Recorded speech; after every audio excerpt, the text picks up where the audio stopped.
welcome back to a brand new episode of the series Indian Press Law, and you are watching at Ease No Media, where we discuss media related topics at ease.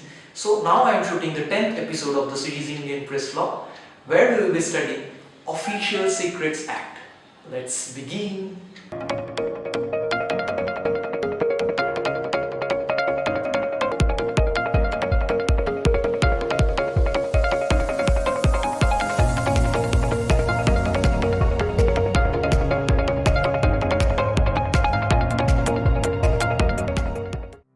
Hello and welcome viewers, and today's topic of discussion is Official Secret Act 1923, and the key points of today's discussion are the meaning of Official Secret Acts, section 3 to 5 of the Official Secret Act 1923, the different aspects, the punishment, the problem faced by the then journalists, and the partial amendment of the Official Secret Acts.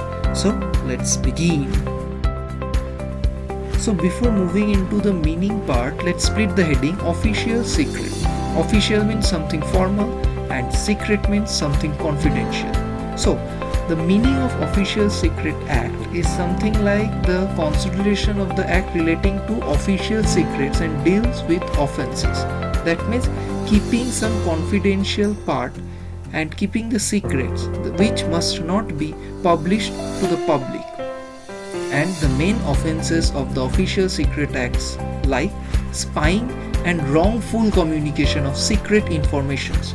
So the secret informations must be kept secret by the government. So viewers, now we will be talking about the different sections of Official Secret Act 1923. According to section 3 to 5 of the Official Secret Acts, it's mentioned below. According to section 3, if any person approaches, inspects, passes over any prohibited place, that means it's the violation of Official Secrets Act. Number 1, approaches.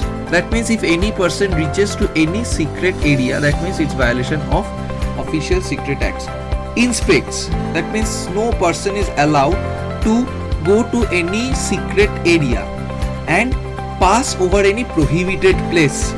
So that means the first section states that approaches, inspects, passes over any prohibited place. So moving on to the fourth section, that means if any person makes any sketch, plan or model or note which is useful to the enemy, that means the disclosure of which is to likely affect the sovereignty and integrity of the nation. So no one can pass information to foreign states and communicate the unauthorized person for their benefit. So that is the violation of Official Secret Acts. Moving on to the fifth section of this act, that is obtaining, collecting, recording, publishes or communicate to any person. That means communicate to any unauthorized person for their benefit. That is also violation of Official Secret Act. So to repeat, section 3 to 5 states that any person approaches, inspects, passes over any prohibited place or makes any sketch, plan, model or note which is useful to the enemy, obtains, collects, records, publish or communicate to any person any secret official code, password or other document, just to disclosure which is likely to affect the sovereignty and integrity. Mind it viewers, if any person is destroying the sovereignty and integrity of the nation, it is nothing but Official Secret Acts violation. Let's move on to the next slide. So guys, if you people are facing any kind of difficulties, please let me know in the comment section below. Now moving on to the topic, the different aspects of Official Secret Act. To put it straight, it consists of two aspects. As discussed earlier, first, against spying for enemy of the country, that means anyone who is destroying the integrity and sovereignty of the country. Next comes the second part, which is unauthorized supply of government held information, documents, article or unauthorized entry in prohibited places. So this was the two aspects of Official Secret Act. Number 1, spying. Number 2, unauthorized supply of government's information and unauthorized entry in prohibited places. Now viewers, let's quickly talk about the punishment part. So as it's clear, the two aspects. Number one, the spying for enemy of the country. Number two, unauthorized supply of government held information. So for the first case, punishment for spying is maximum 14 years of imprisonment, and in the second case 3 to 5 years of imprisonment or fine. So the intensity of punishment for the first case is more, because in the first case it hampers the sovereignty and integrity of the nation. Moving on to the most important part of this lesson, that is the problems faced by the journalists. So this act prohibits passing of information. Government officials deny supply of information to the press.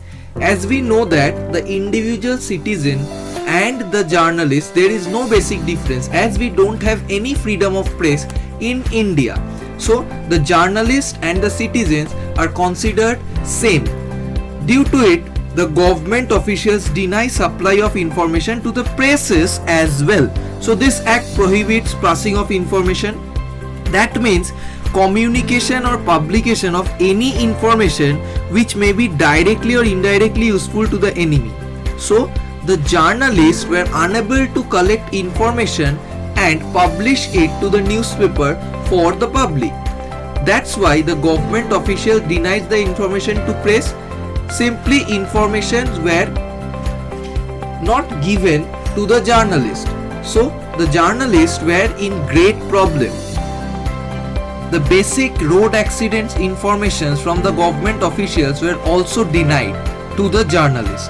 Since long time, journalists and PCI protested. Hence, this act, the Official Secret Act 1923, has been partially amended by the RTI Act 2005. Now quickly moving to the last part of this lesson, that is the partial amendment of the Official Secret Act.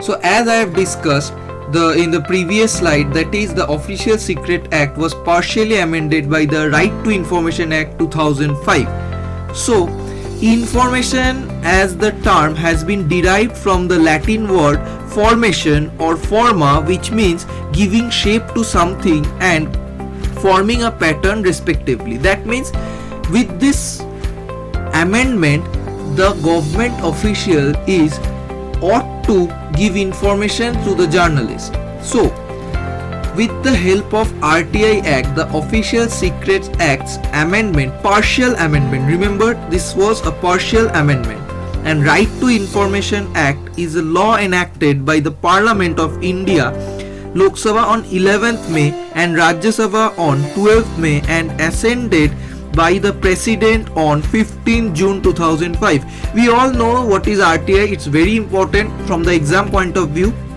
Now with the help of RTI, the Official Secret Act were partially amended in 2005. Thank you guys for watching this video. Keep supporting at ease no media.